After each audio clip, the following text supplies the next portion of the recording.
Thank you, Madam Chair and Ranking Senator Bozeman. I appreciate the opportunity to come here.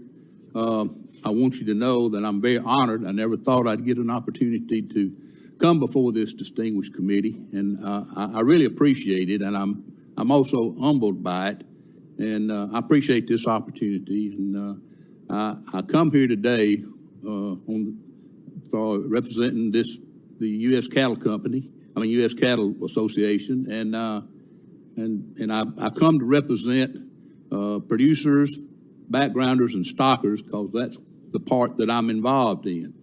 And I come here to tell you what's going on in the pastures at home.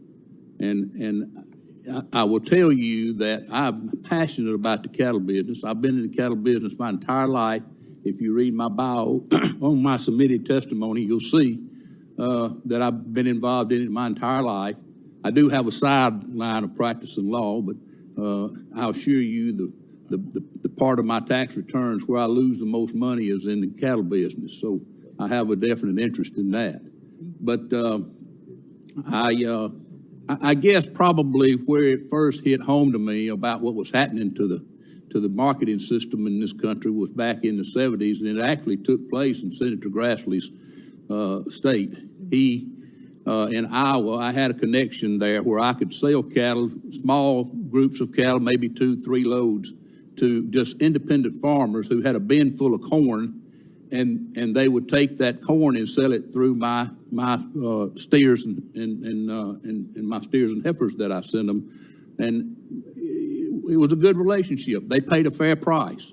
They made money. I made money. Everybody was happy. Well, toward the end of the 80s and 90s, all of a sudden that market dried up, and I was talking to my man there, and he says they don't have anywhere to sell their cattle. The packer ownership, the AMAs, they don't have any place to sell those cattle. I mean, the formula cattle and all have taken them away, and they don't have a place to sell them. So I lost that market. Well, if you're in the cattle business, you have to be resilient. So I move on from there, and I move on to where I call a group of we call them order buyers, they're commission sellers. I call them to sell my cattle. I have a group of producers that we pool our cattle together, and we try to sell those cattle through a group of commission sales, which would be probably 5 or 6. All of a sudden, the first thing I realize is I'm only getting 2 bids. I ask them why. Our cattle are sold in the markets in northern Texas, Oklahoma, New Mexico, some in Kansas. And the reason is because there's no cash market there. I'm emphasizing that we got to have a cash market. We've got to have the opportunity to sell our cattle, and that's the way we sell them. All of the competition is taken away. Now, I only talk to one buyer, and I have to try to guess because I don't have the information really to determine whether I'm getting a fair offer or not. I only have one buyer. And I dare say that if we don't pass this bill where we have some transparency in this, and we don't make an effort to reestablish the price, the cash price, I'm not going to have any. When that happens, I'll go the way of most of the producers in this business. We've lost probably somewhere around 12,000 in the last 20 years in my home state. Our state had around 2 million cattle in 1970. Now we have maybe 800,000.